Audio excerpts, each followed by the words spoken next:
Good morning, everyone. Thank you for joining us today. Whether you're online or in person with us, you're welcome here. If you have to learn more about United Faith Community, you can visit our website at ufcucc.org. And if you'd like to join our weekly email distribution list, drop us a line at ufcucc@gmail.com, and we'll be happy to add you. Any announcements this morning before we get started?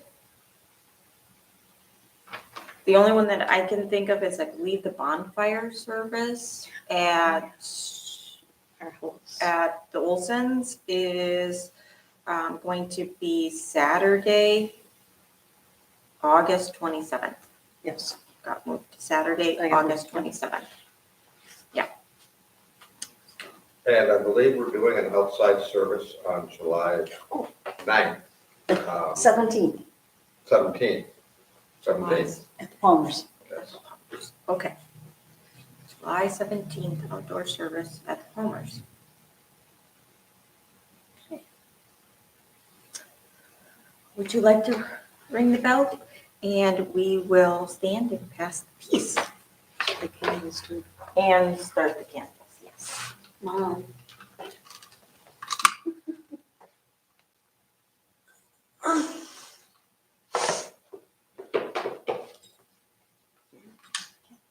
Ring the bell.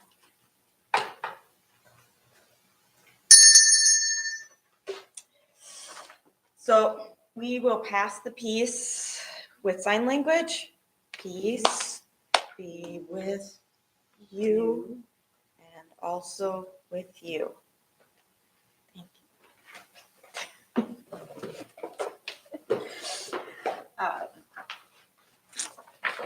As we get started today, as part of our discussion service, or before we start that, does anybody have any prayers that they'd like to raise up?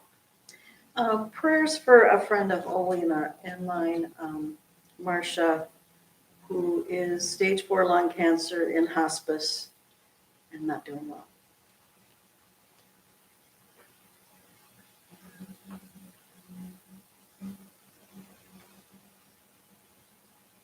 Just prayers for our country as we continue to live through crazy times. Easier to carry a handgun in our country than for a woman to have control over her own body.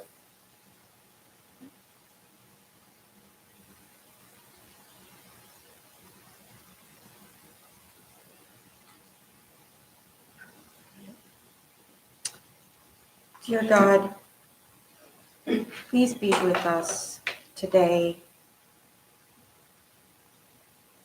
as we discuss your word, what it means for us and to us.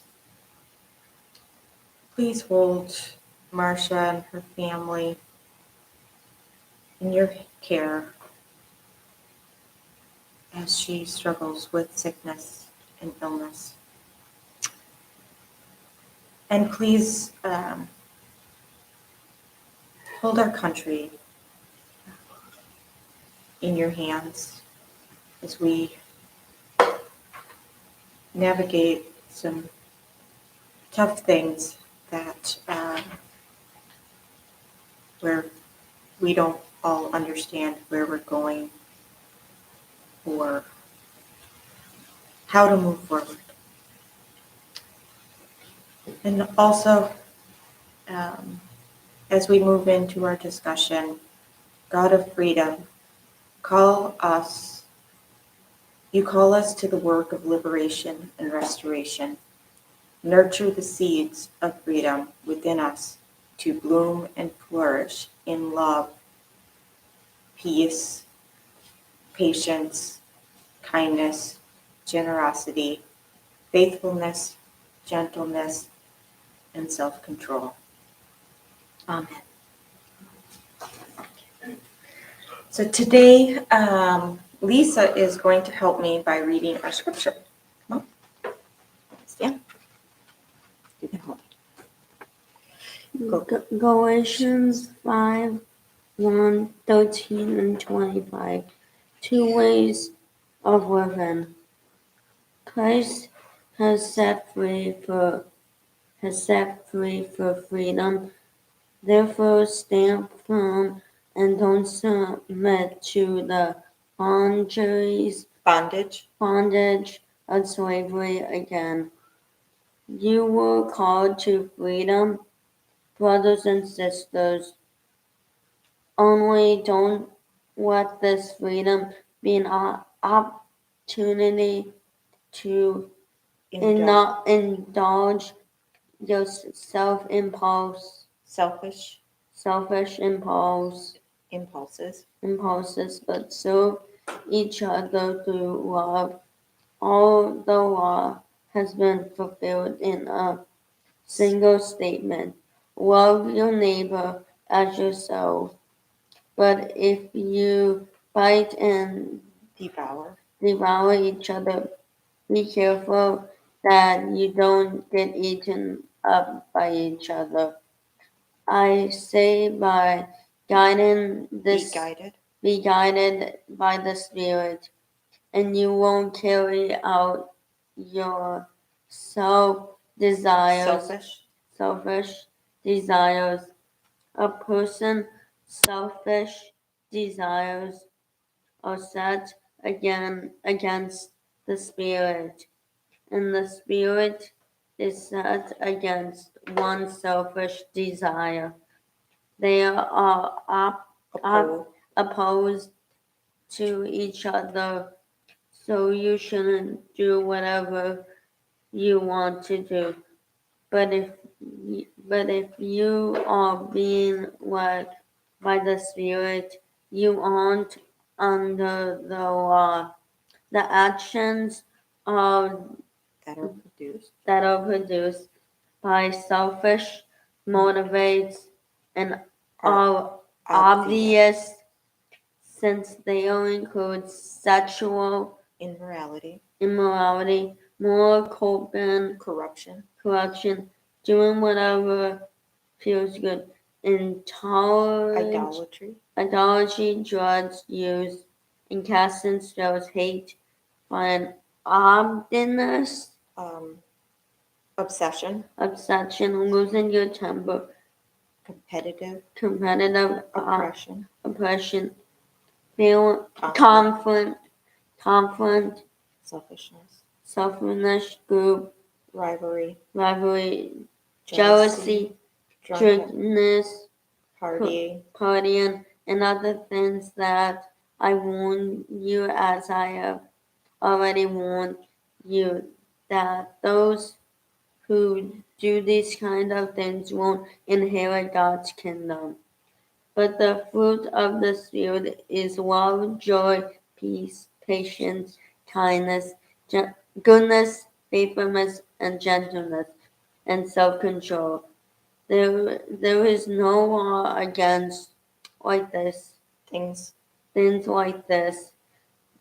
Those who belong to Christ Jesus have crucified the self with its passions and its desires. If we live by the Spirit, let's follow the Spirit.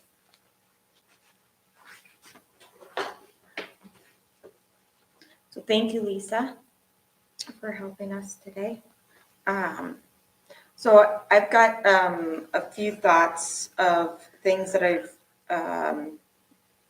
were put together. One is a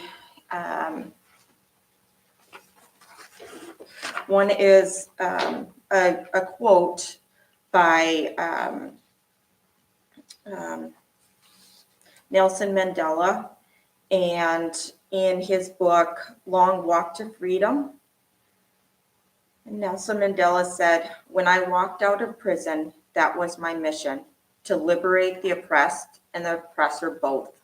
Some say that has now been achieved, but I know that is not the case. The truth is that we are not yet free. We have merely achieved the freedom to be free, the right not to be oppressed. We have not taken the final step of our journey, but the first step on a longer and even more difficult road. For to be free is not merely to cast off one's chains, but to live in a way that respects and enhances the freedom of others. The true test of our devotion to freedom is just beginning. I have walked the long road to freedom. I have tried not to falter. I have made missteps along the way, but I have discovered the secret that after climbing a great hill, one only finds that there are many more hills to climb. I have taken a moment here to rest, to steal a view of the glorious vista that surrounds me, to look back on the distance I have come. But I can rest only for a moment, for with freedom come responsibilities, and I dare not linger, for my long walk is not yet ended. And here are, so Cheryl Lindsay put together a few thoughts, and I've kind of abbreviated them. Some as we talk and focus on freedom and what it means to us and what influence and responsibilities we have for that. Far too many of God's children need to be freed. The bounds are numerous. In Paul's writing, he emphasized freedom from the restrictions of law. This is natural given his background. He had this moment of clarity and transformation through his own encounter of revelation. His action prior to that moment was derived by a slavish adherence to the law, seemingly without regard to the outcome of his behavior or the consequences of his exertion of power. Paul was freed, and having been freed, he sought to help let his people go too. Brandon Ogaba, saying that wrong, said it's important to note that, like Jesus, the Sermon on the Mount, Paul does not discount the original intent of the law. Freedom for Paul does not translate into lawlessness where anything goes. He still has boundaries, as identified in his laundry list of unacceptable behavior. Freedom does not grant license to do anything we want without concern for the impact of those actions on God, neighbor, or even self. Freedom has limits and constraints. Otherwise, freedom becomes a destructive force rather than a liberating one. We see this in our debate over gun safety. While the vast majority of American citizens support some restrictive measures to reduce the astonishing rate of gun violence, a powerful lobby exercises its influence to counter those measures, even as the majority of its own members support gun safety legislation. Is this freedom? During the pandemic, health precautions were codified.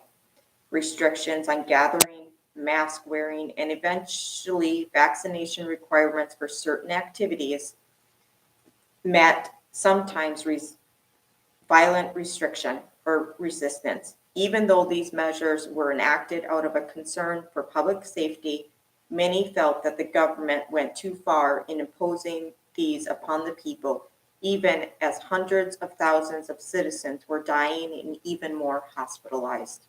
Was that freedom?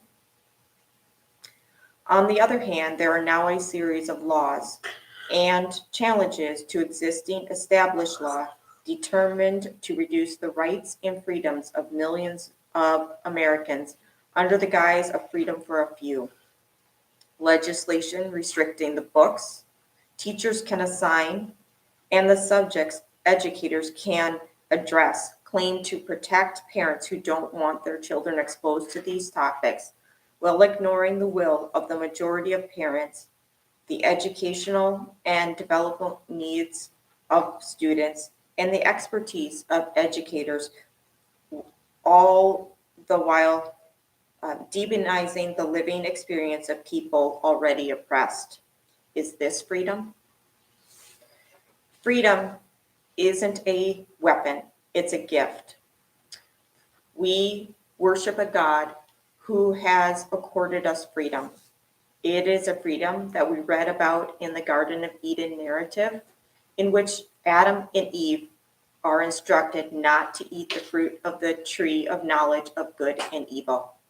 Yet when Adam and Eve chose to eat the fruit, God did not step in to stop them.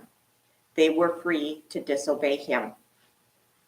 In Jesus, we had the classic example of one who curbs his own freedom in order to promote others.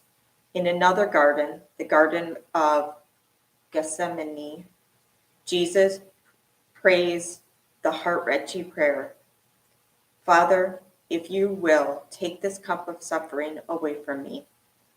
Yet not my will, but yours be done. What did it take to pray that prayer? Shortly afterwards, Jesus is with Pontius Pilate and the Roman soldiers, being incited beyond what most human beings would be able to bear.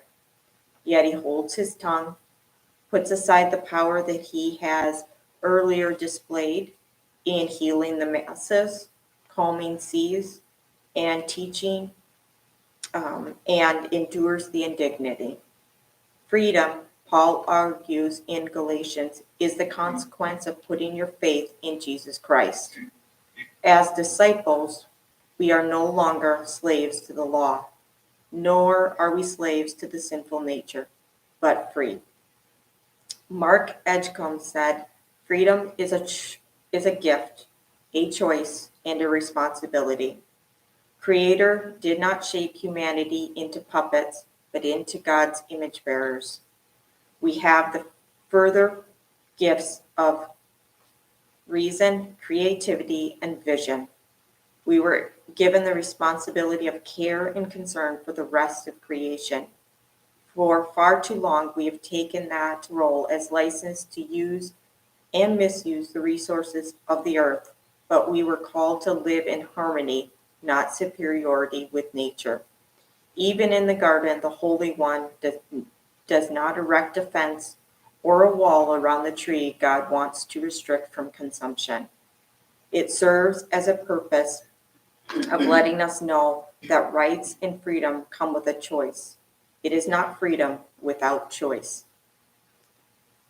Paul learned that he had made the law the main thing when it was a tool to facilitate living with and loving God, neighbor, and love. Paul broke free from his idolatry of the law that kept him from recognizing the Holy One in his midst and the fulfillment of the prophetic promise being realized in his time. Isn't that freedom? Those thoughts come from Cheryl Lindsay and a few of the other people that I mentioned as we were doing some of the quotes. And now I'd kind of like to move into a time of discussion about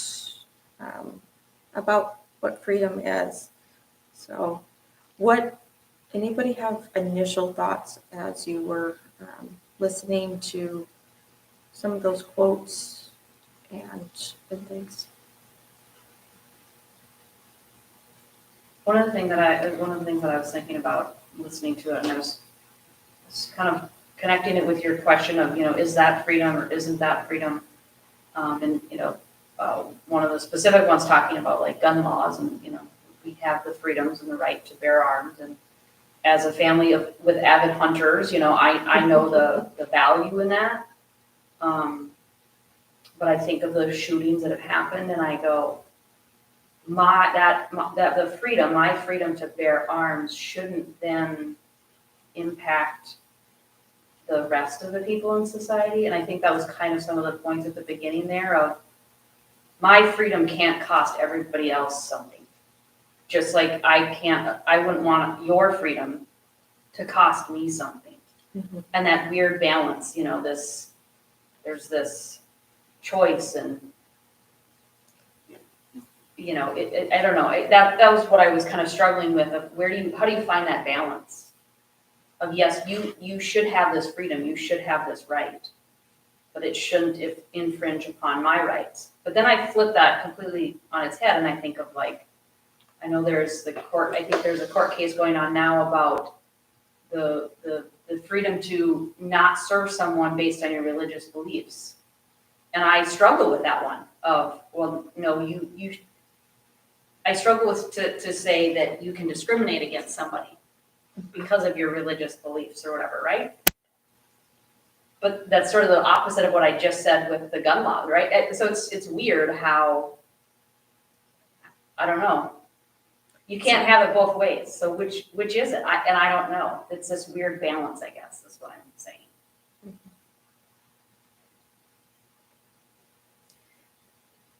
Yeah, because if we had total freedom, then you'd have no laws and then it'd be the Wild West, anything goes. So you have to, as a society, we have to kind of determine where are some of those limitations. I mean, a very obvious one that I think there wouldn't be anybody would disagree with is murder. No one has the right to murder someone else. But now, having said that, there's some nuances there. We have capital punishment in this country. Is that not murder? People would argue that terminating a pregnancy, even early in pregnancy, is murder. So where is that line?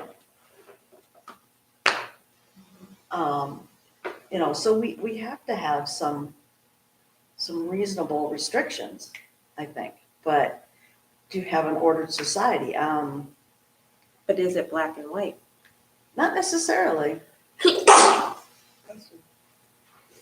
So I think that's the thing that I've been struggling with is where there needs, as soon as a law is made that restricts somebody else's freedom, that disagrees with what I believe,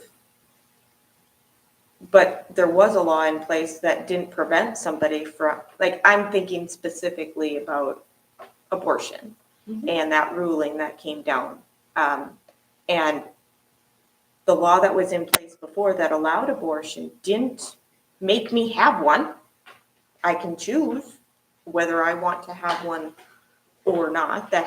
It did not restrict my ability. It didn't force me to. But now this law forces me to, no matter what circumstances are, or potentially, I mean, you can put a lot of laws around it and whatever, but now all of a sudden, my freedom is restricted. But like the way it was before, I didn't see that. I didn't feel like that was a restriction. I felt like that was a choice. And it is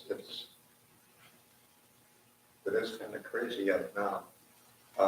Actually, what the Supreme Court said, it didn't change your ability to get an abortion in the state of Minnesota at all. It's just in certain states, they didn't outlaw abortion. They just said it wasn't a constitutionally protected right. That's essentially what they said. Now, we can disagree with that, but the Supreme Court that gets to actually make the final say in terms of law. I found Sharon's comment a minute ago. She talked about an ordered society.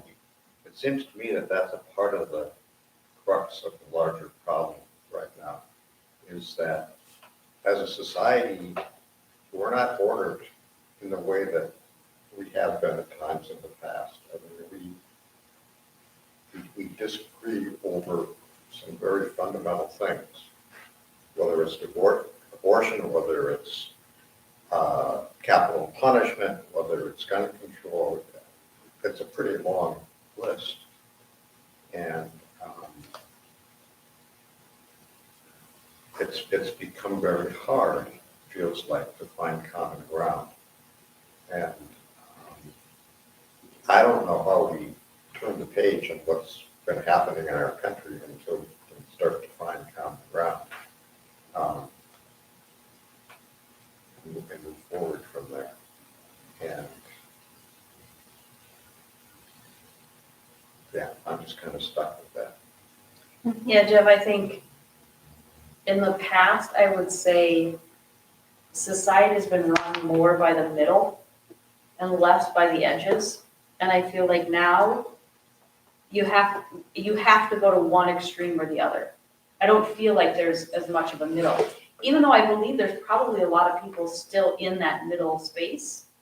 And I think that is that balance or that order, that line that you talk about. Where do you define murder in these different scenarios? Where do you define gun rights in this scenario, right? Most people are probably generally in the middle, and you have folks that are way on the one end and way on the other end, and they seem to be the loudest. And so I also feel like the ones in the middle are probably not as vocal about what they think, believe, because you are in the middle. You're not somebody who is, oh my gosh, if all of these things don't happen, the world is going to end. You're not an extreme, one or the other. I would kind of put myself in that position, right? I feel like I'm probably generally in the middle. And so I'm not so passionate about X that I go to mountaintops and scream at the top of my lungs. But I still believe what I believe. And I think it's this middle that is losing its voice, I guess, to your point, Jeff. Because we're not speaking up as much as we should, or in the ways that we should, I guess. I feel partly to blame for it. And I haven't lost hope. I think probably most decisions are still made from the middle. I mean, city council meetings, county commissioners, school boards, I mean, they govern from the middle, I think, by and large. Even in Minnesota, state legislature gets the most done when it's a compromise middle ground. But yeah, the extremes have gotten louder, and sometimes I'm cheering on one side of the extreme, but I'm more of a centrist, I think, more times than not. I mean, can I have it both ways? I don't know. But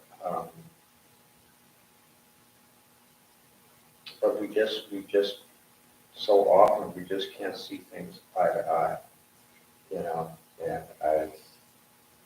I've been paying somewhat attention to the January 6th Commission's, report on television, and there are still many that just don't believe that anything bad happened that day, and I'm just going,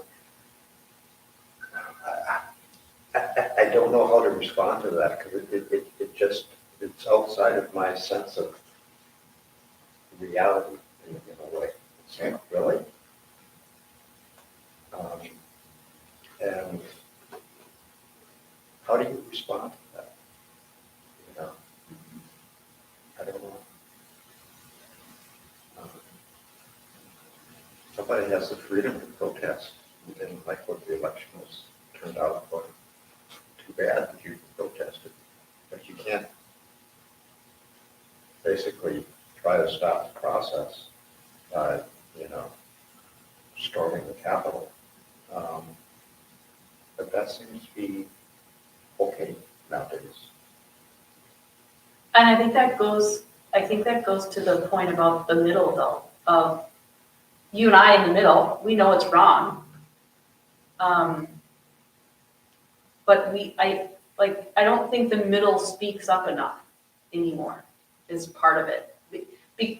Like you said, you know it's wrong, I know it's wrong, and there's people on the very far extreme, they don't. They think this is perfectly acceptable.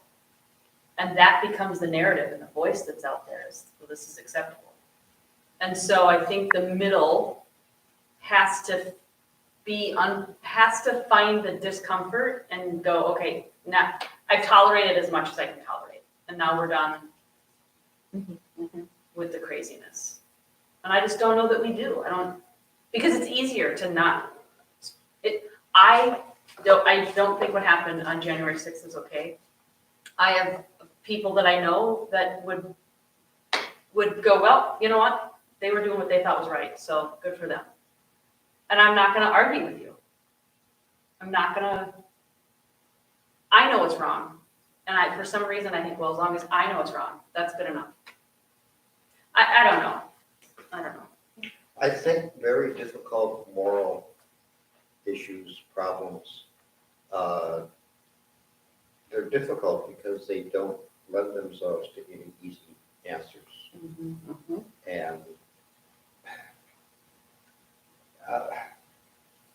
And I don't think that's going to change. I don't think we're ever going to find an easy answer to the abortion question. I don't think we're ever going to find a perfect balance when it comes to, Tommy's right to exercise his Second Amendment right to carry a gun. I mean, that's always going to be in flux, and we're always going to be trying to figure out what that best means. But it seems like those who want and find easy answers really seem to be shouting their loudest right now. Yeah.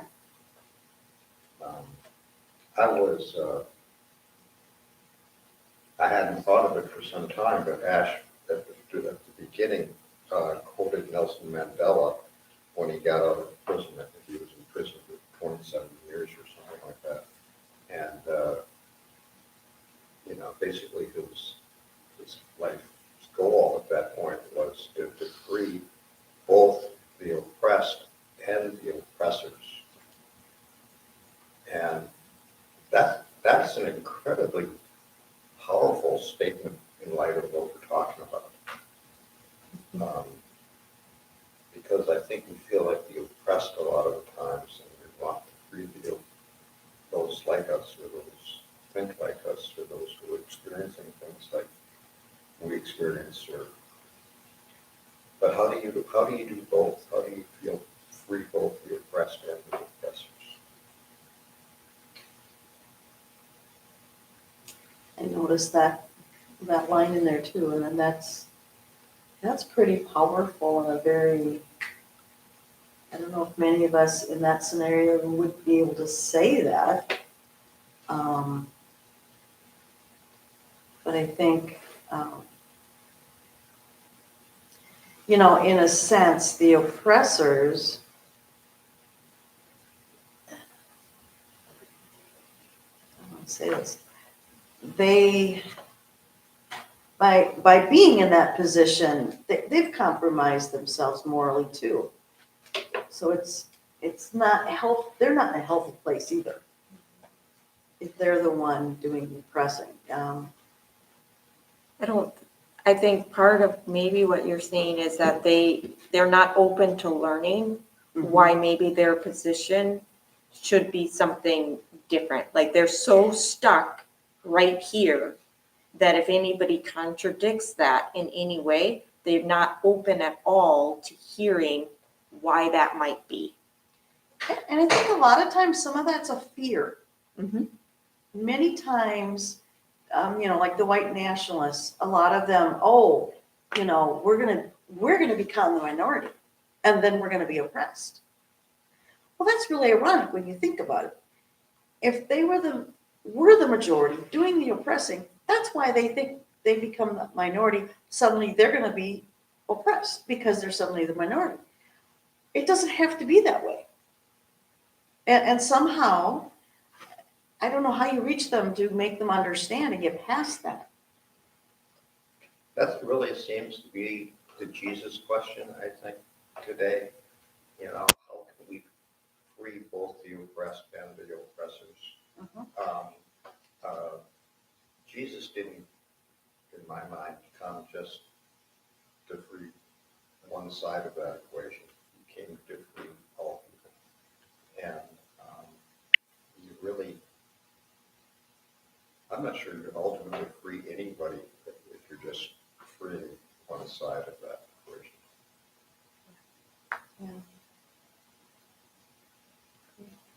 One of our friends online called out from the Nelson Mandela quote too,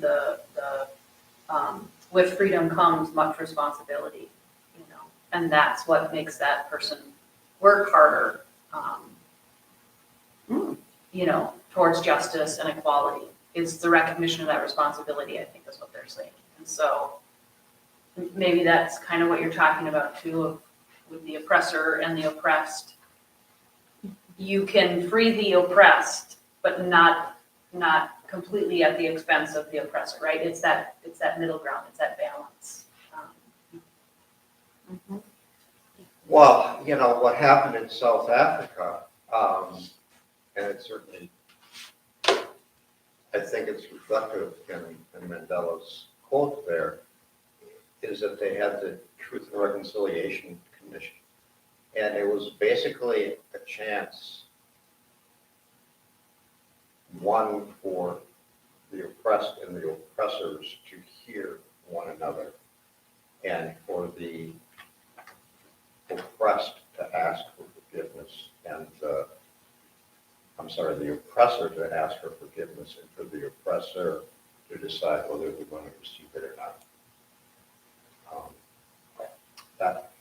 That just incredibly powerful work that took place. I wonder too, sorry, Ashton, we're not even gonna let you ask your Nope. question, but This is a great conversation. When I don't have to talk at all.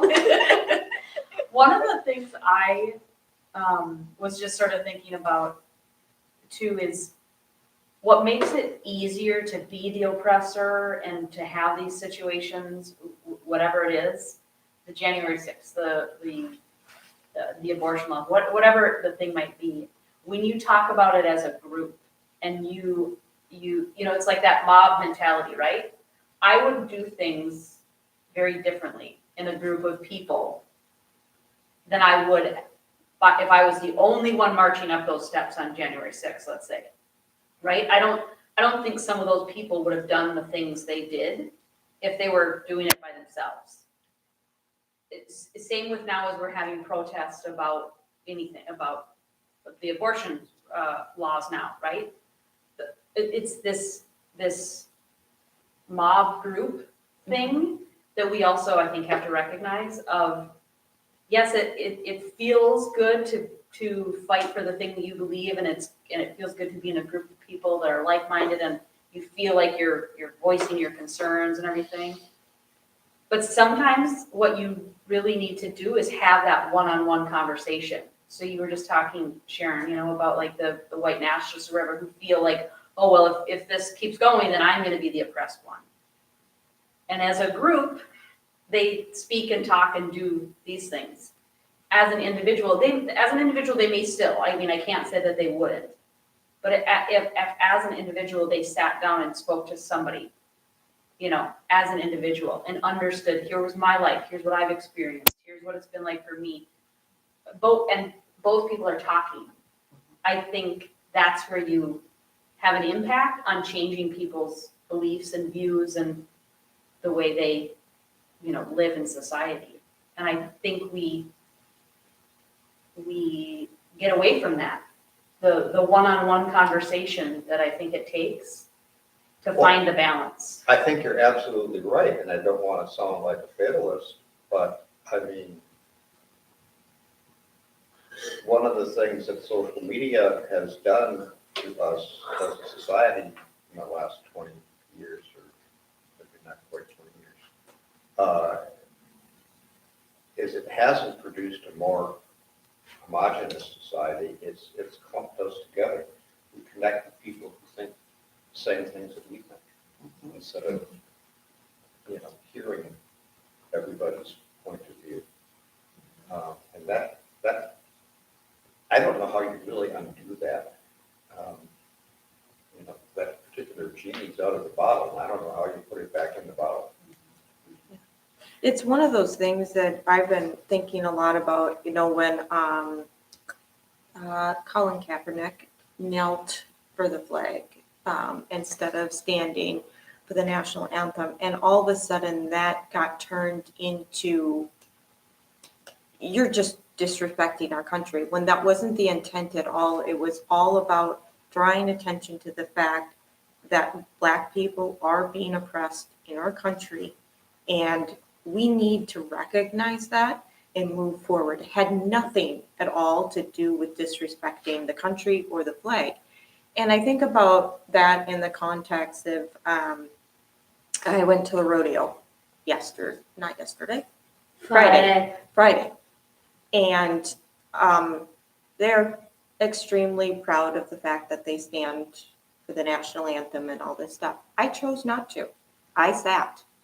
And I did that because I actually wanted somebody to ask me the question of why. Why are you choosing no longer to stand for our country? And mostly because I wanted to have an honest conversation. I think when you demoralize and minimize the experiences of others and choose to attack what they're doing to stand for something that really needs to be addressed, you've just demolished, you've taken their power away, and in some ways, maybe not your own yet, but it could come to your own over time. You can't stand for something with no limits on it at all. Well, I give you a lot of credit for staying seated for the national anthem. I just, Buffalo Rodeo made the front page of the Star Tribune this morning. And, there was a picture of a woman selling her Trump souvenirs there, and it gives me one sense of what some of the people might have been like at the Buffalo Rodeo. I think I would have been concerned for my own safety if I ever been seated. And I think that is true. That is part of it. But there's so many things to be concerned about our own safety for now. And at some point, I don't know, I think I finally just reached the point where my safety doesn't matter as much as letting people know that there's a difference, that there's more than one side.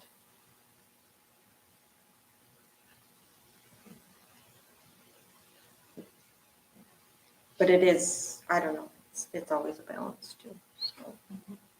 It's a difficult balance. I've sworn allegiance to that flag twice in my life, and I don't think I would go to that particular extreme anymore, but I still don't like to see it disrespected. It's a strange, it feels strange for me to walk that particular line sometimes. And I think that's the hard part, is that I didn't do it because I was disrespecting the flag. Like, I love my country, but I don't love what it's doing right now.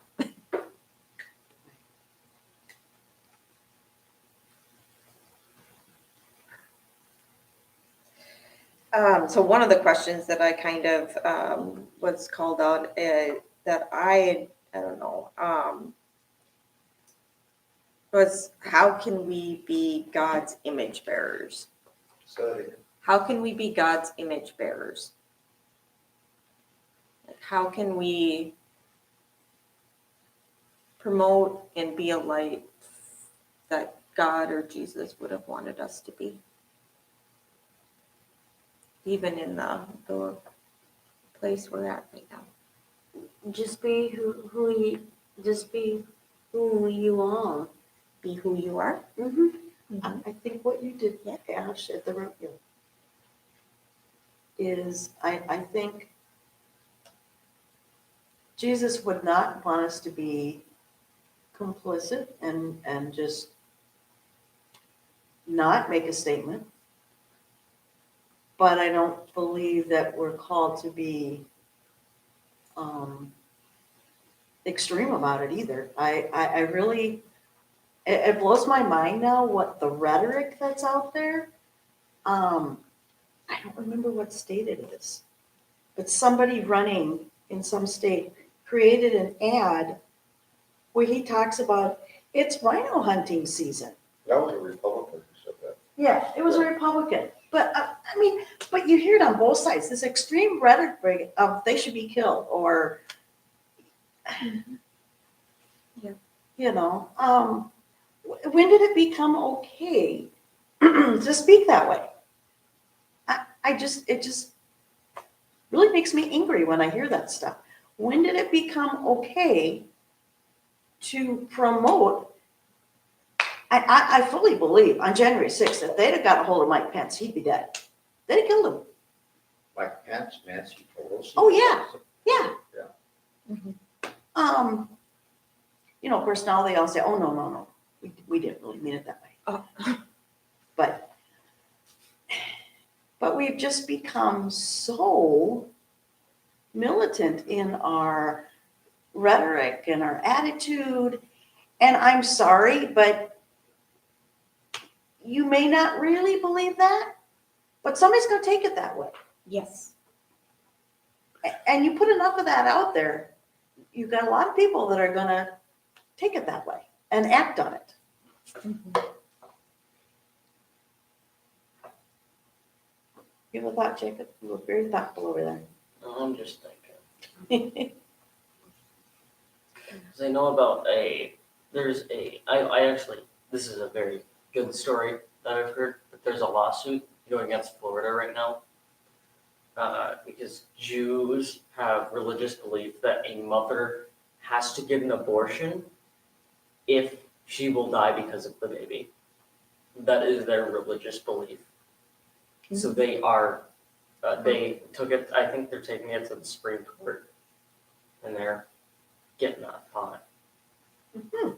So part of the Jewish religion is that if the mother's going to die, the mother's life is more important than the baby that potentially could be there. Yes.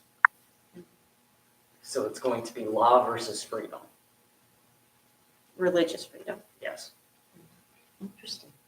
That's very interesting. And I'm assuming, I don't know, Florida abortion law, but I'm assuming a Florida abortion law does not take the mother's life into consideration.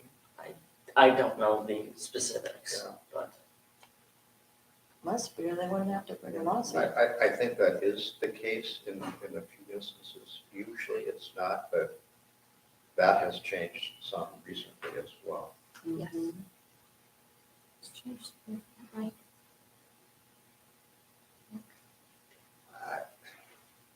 I think, maybe we're thinking about Sharon's last point, I think we have to think about what the message is that we're trying to convey.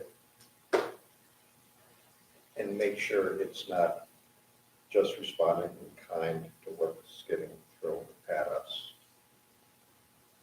Which is very hard, that's easy to say, but it's incredibly hard. That's one, and two is to be very clear of what battles we're willing to fight. Because you can't fight too many battles like that. I think that it's just emotionally exhausting. And I think the whole country is emotionally exhausted, which might be why so many of these very right, left, right things are, coming into place is, it took a long time. I don't know. I just, I really, really struggle with Supreme Court right now, so.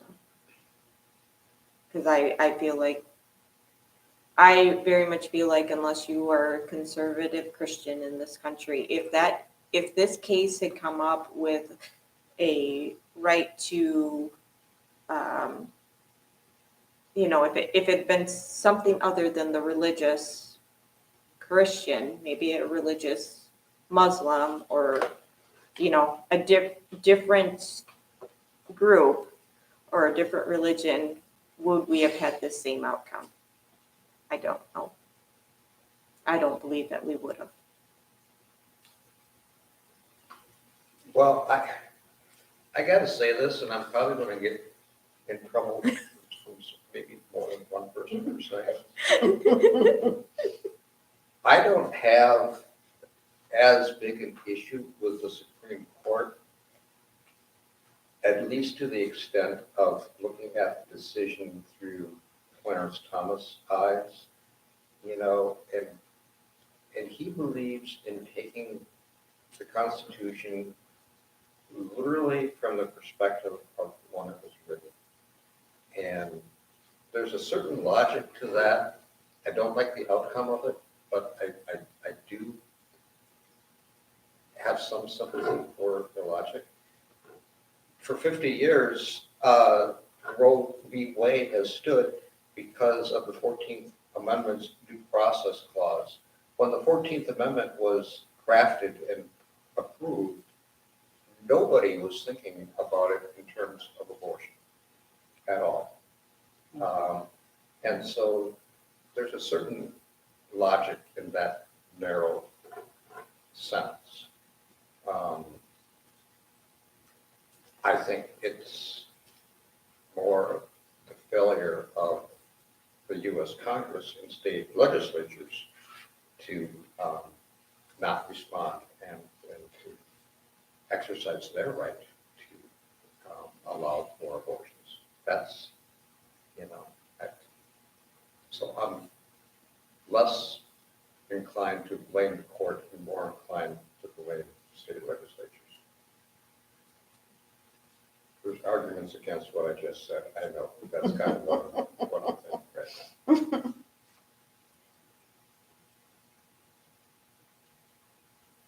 For me, it goes back to the point we said earlier of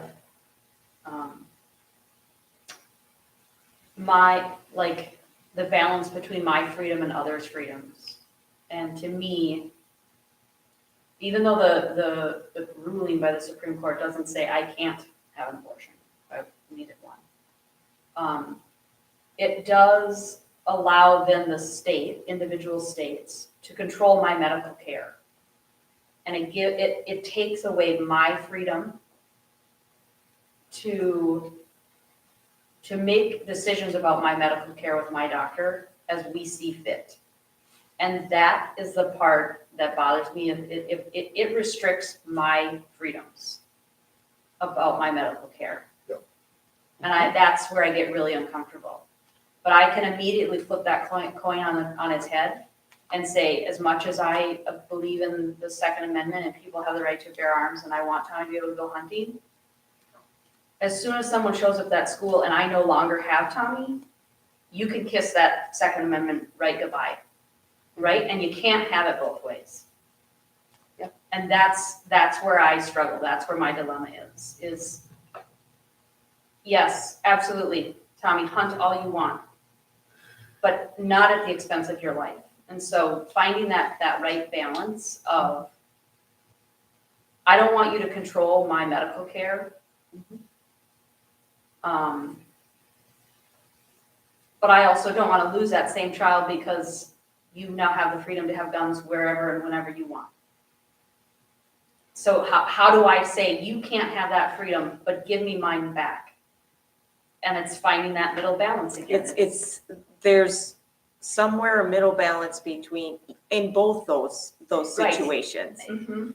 Because I don't know that I'm a person that believes that when it's time for that baby to be born, that I would be okay with with a late term abortion. I don't know that I'm okay with that. But I also am a person that fully recognizes that I don't know what that person that's in that position is dealing with and what brought them there and why it is the decision that it is.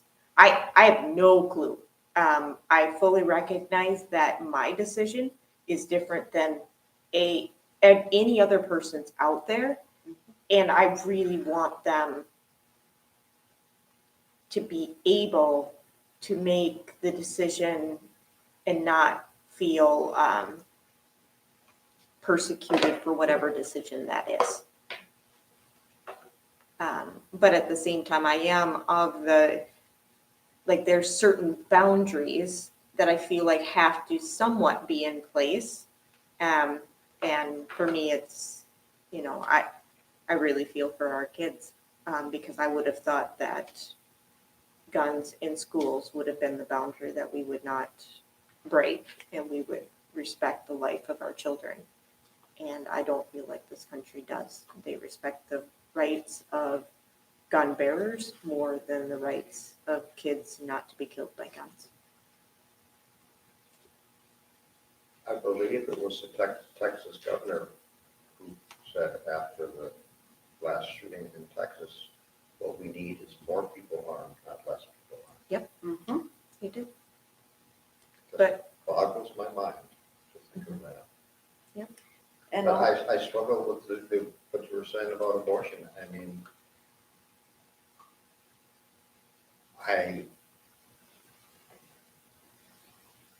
when the fetus is viable outside of the womb, the equation takes on a different dynamic Mhm. in my mind. I think that's what you're saying. Yep. And that poses a whole nother set of questions. And you can't write a law that's going to take all of that into account. Mhm. I don't know how you do it. And just, so it just remains an incredibly, incredibly difficult issue.